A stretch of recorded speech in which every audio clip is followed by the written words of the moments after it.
Government drama llama ding dong talking about stuff in the water. I recently saw this article, but first we need to talk about a couple things related to it. One of the groups involved with this article is Students for Life of America, and personally, I despise this particular group. I remember this group being on college campus when I was in undergrad, and they were extremely aggressive about trying to get people to join. And I don't mean aggressive as in like they were mean or rude, but just aggressive in really getting people to try and join their particular group. Their particular activism is on college and high school campuses. There's no snow. What can you possibly be trying to get rid of? This group was founded in 1988 and was comprised of people from different religious groups. One of the main leaders of this particular organization is Hawkins, and she said that the organization would continue to work toward overturning legal in every state with a trained army of 150,000 young people. I want to point out the usage of the word army because this is something very common in a lot of religious organizations, and something we'll come back to later.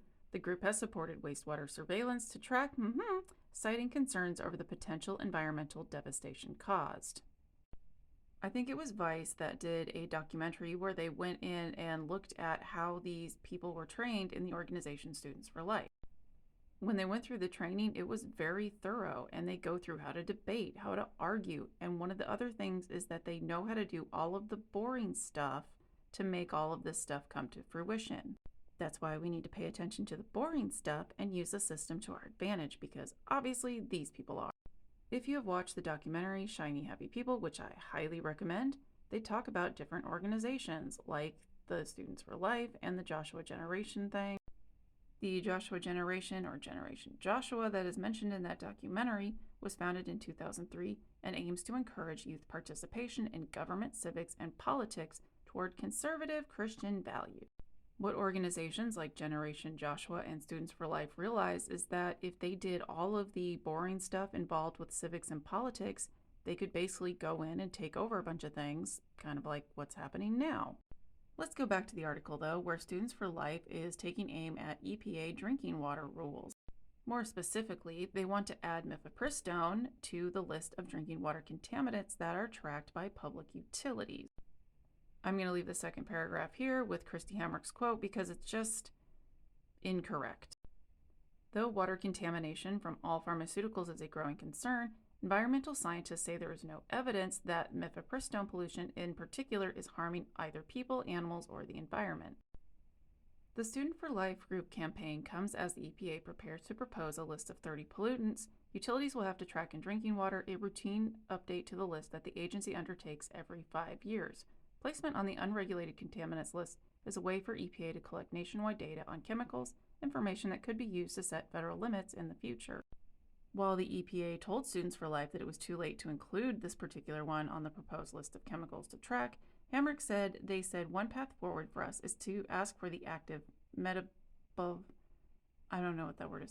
be added to that list, which we could do using the public comment period. And according to the president of this organization, all I want for Christmas is for millions of Americans to let the administration know that we want assurances that Make America Healthy Again agenda includes clean water for all life. The chances of EPA adding this to the contaminant list in its final rule, even if hundreds or even thousands of them request it, are slim, but not zero. The way the system is set up, though, is that there are different procedures in place, so you can't just add something last minute or just throw something in and they have to vote and go through that. There's actually a bit more to it. You can't just do a bait and switch, said Betsy Southerland, a former career scientist at EPA's Office of Water who left during the first Orange Man administration.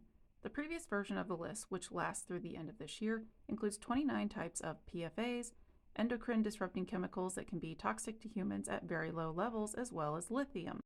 Southerland called the idea of adding mifepristone to the list outrageous, adding it would take local resources away from monitoring well-documented contaminants, like PFAs and things that I've talked about before. And of course, Students for Life is still arguing to try and get mifepristone with more restrictions on it, basically making it to where you can't really get it or can't get it easily. This is all of the above strategy, said Hamrick. We absolutely, of course, support states and state attorneys general requiring testing, but we do ultimately see it as a responsibility of the federal government. As it said in the article, there are other contaminants that we do know are in the water that we should be monitoring and trying to make sure are getting filtered out. Having access to clean, drinkable, usable water is still a problem within many areas of the United States, especially if you happen to be on a reservation. There are other contaminants that we do know to be in water sources, such as PFAS, microplastics, lead, and all sorts of other stuff. Anytime you see something related to Students for Life or the Joshua generation, you should definitely take pause and think about what it is that they're trying to accomplish.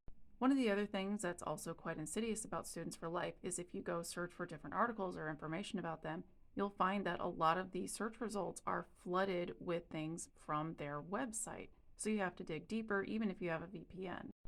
So yeah, the Students for Life of America is not trying to make sure that you have clean water. They're just trying to prevent misfortunes.